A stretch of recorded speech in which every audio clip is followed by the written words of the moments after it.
Hey everyone, welcome back to the Hardware News Recap for the week. Hopefully you can't hear the boiling liquid nitrogen behind me. Don't worry, everything's under control. Talk about that later, maybe.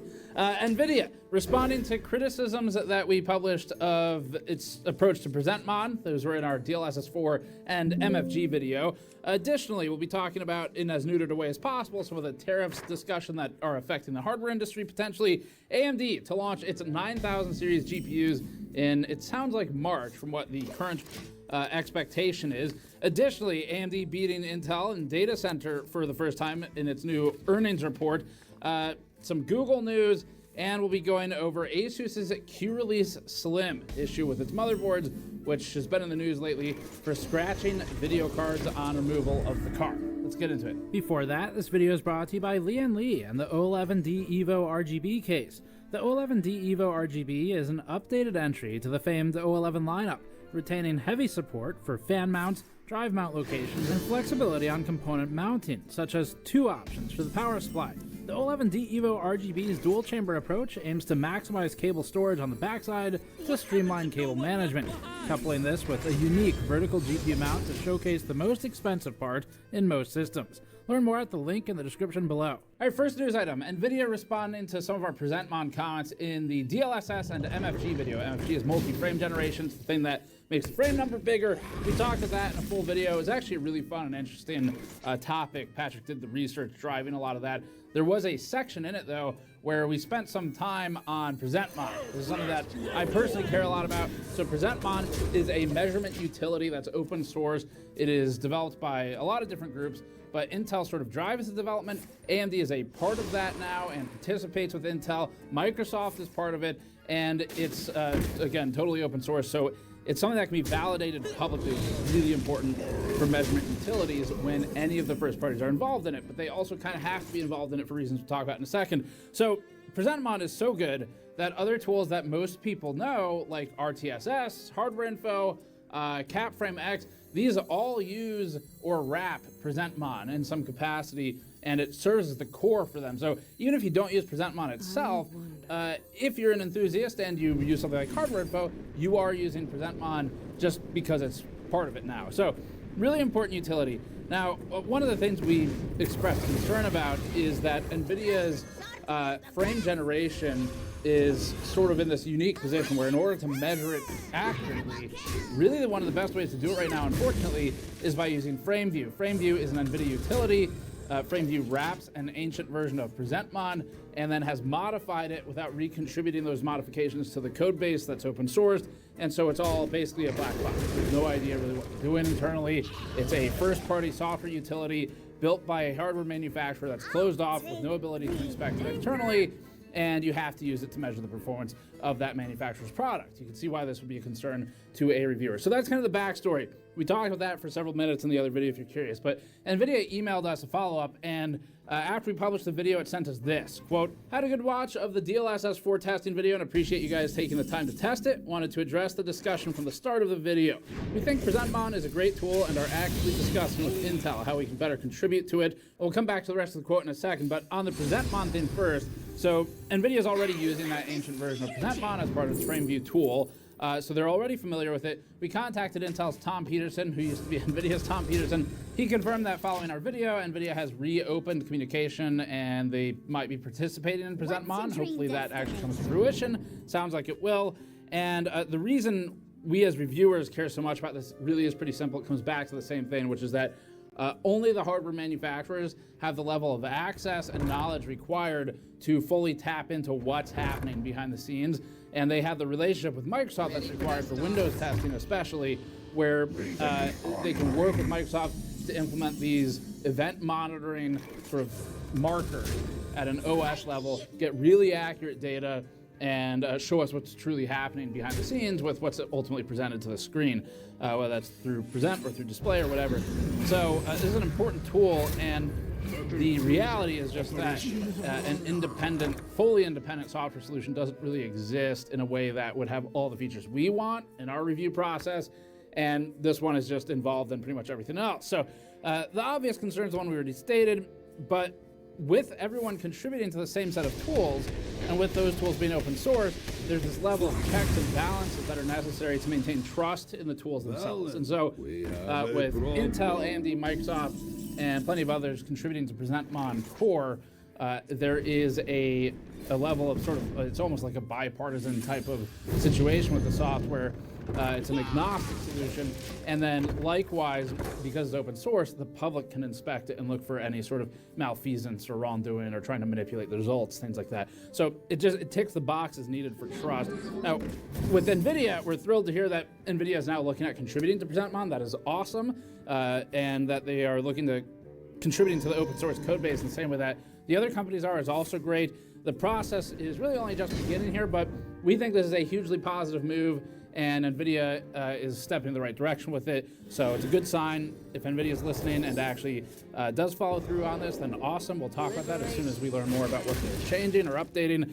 And the company should be confident enough in its hardware, we think, to just do this. So anyway, NVIDIA also noted this at the end of its email. Quote, for DLSS4 multi-frame generation, we agree with your testing that MS between display change, or milliseconds between display change, is the most suitable way to measure 1% load. One quick note here on some of the nuance for that. So we don't want this particular aspect of nuance loss, is that we think animation error is the best way to measure the performance long term. It's still developing though, so that's why it's not really fully in play right now. And so in that respect, yes, milliseconds between display change we think is one of the easiest current options that is well understood. So we're on the same page with NVIDIA there. We just didn't want people to kind of forget about the core of it, which is that we do think animation error is the way to go. It's just at GN we're still exploring this. PresentMon is still implementing it, and it hasn't really gotten widespread reach yet because people are still trying to figure out how to present and display that data, things like that. So it's sort of the usual stepping stone type stuff, but you'll see more of that soon. Overall, this is a positive and welcome development for PresentMon and for NVIDIA. NVIDIA, hopefully, if it wants to maintain FrameView, fine, no problem at all, but participating in what everyone else uses is also excellent. That's really what we need. There needs to be a base level of trust, and unfortunately, the hardware manufacturers are in the best position to build the tools for measuring the hardware, but if they all go do their own thing, then they start to develop concerns about sort of, is everyone even measuring the same thing or not? So, because there's a lot of ways to do it. All right, next up, while we expected to see more of AMD's upcoming video cards at CES in early January, we didn't. They mentioned them to press, they didn't talk about them on stage, but it looks like AMD is now starting to reveal some more information about its 9070 series GPUs. We think the company held its video cards close to the chest while waiting for NVIDIA to play its hand. As a matter of fact, we have an exclusive clip of AMD's behind-the-scenes strategy, waiting for NVIDIA to strike first.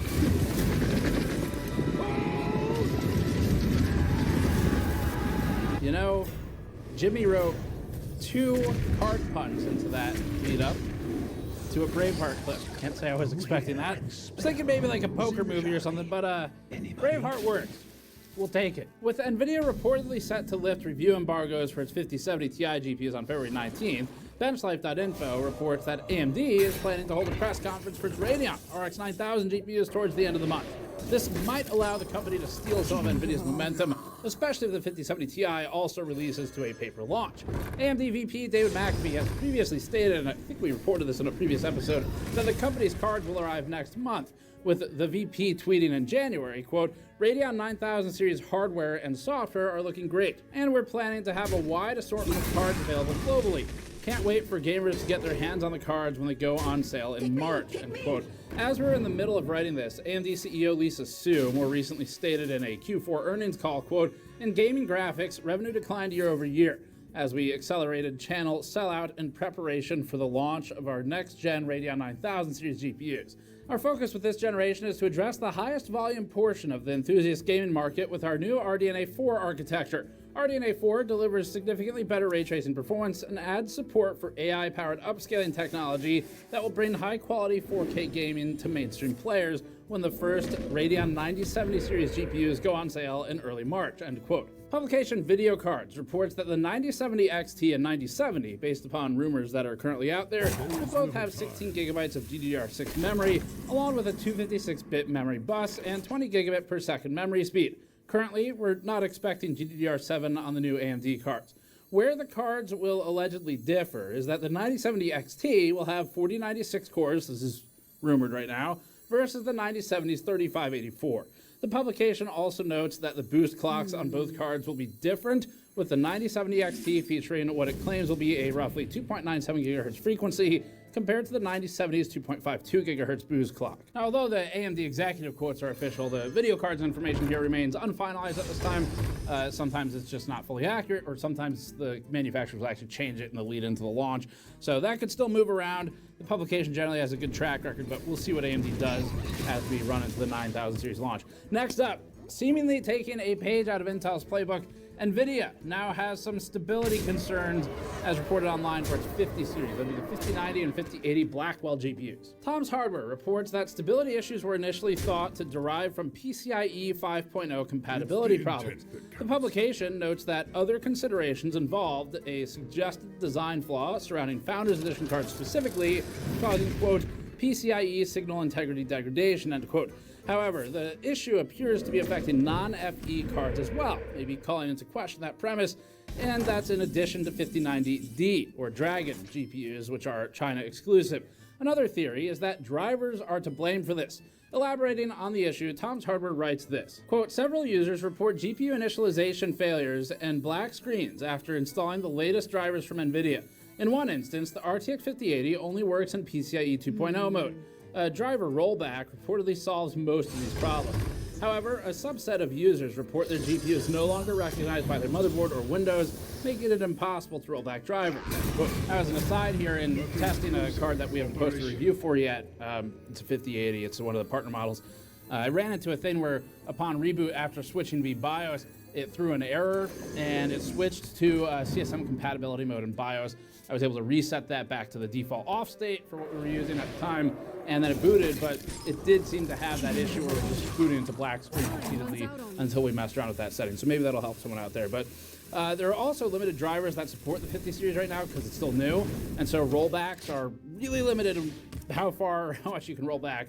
So we used press drivers for the reviews. This is common. The press driver is typically either a final driver that goes out with the public launch, or it is the last version before a public launch where it's got most of the features, but not 100% of them or things like that. So it's pretty close to final release, but the point of bringing it up is that for a full launch for a product with a public driver launch, there may be slight differences in there as well. Currently, there doesn't seem to be any sort of consensus, at least at the time we're filming this, as to what's causing the issue. If you're having a problem with stability with the 50 series card, then email us. You can email us at tips@gamersnexus.net. Other than that one instance with the partner model that I just mentioned, which has been resolved, we're not seeing the problem that's being described online. So if one of you has that problem, it would help us a lot if we could get some information from you and potentially borrow or buy the card to see if we can replicate it here. If we borrow it, we basically plug it in, try your replication steps, and send it back. So anyway, that would be helpful for us trying to isolate the issue. We sent, however, an undercover camera operator to NVIDIA's customer service headquarters because we needed to know how they were responding to this.